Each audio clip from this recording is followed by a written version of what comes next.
BOUO వాళ్ళు ఇప్పుడు debate చేయలేదు అని అన్నవాడు ఎవడైనా ఇప్పుడు ప్రెసెంట్ ఎవడైనా మతోన్మాదిని నిలబెట్టరా చూద్దాం.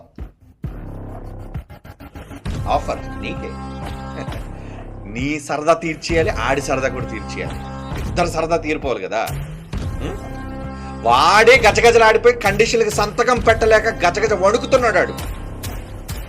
పోనీ మాలాగా నువ్వు సవాలు చేయగలగా, నన్ను ఓడించగలిగితే క్రైస్తవ్యాన్ని వదిలి బైబిల్ వదిలేస్తానని మేము చెప్పినట్లుగా నీకు దమ్ముంటే తప్పుగా BOUO మీద మాట్లాడే ఏ కుక్కైనా ఏ మురిగేవాడైనా సవాల్ చేసి చూద్దాం. వాడు మాలాగా నన్ను ఓడిస్తే నేను క్రైస్తవుడుగా మారిపోతాను పబ్లిక్ గా అని చెప్పు చూద్దాం, సవాల్ చేసి చూద్దాం. ముందు నువ్వు గెలవాలి, నీ కండిషన్ గా వాడు ఒప్పుకోవాలి. అలాగే వాడు ఓడిపోతే వాడు వదిలేసుకుంటాడనే కండిషన్ వాడు ఒప్పించగలమేమో చూడు. ముందు నీకే భయం, ఎందుకంటే నీ దగ్గర అంత సబ్జెక్ట్ లేదు నీ దగ్గర అంత సబ్జెక్ట్.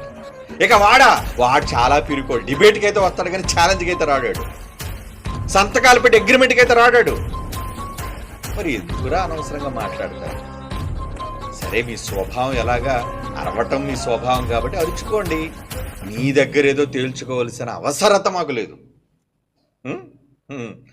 మా సత్తా ఏంటో, మా పవర్ ఏంటో, మా దగ్గర సబ్జెక్ట్ ఏంటో మీలాంటి వాళ్ళ దగ్గర నిరూపించుకోవాల్సిన అవసరం లేదు.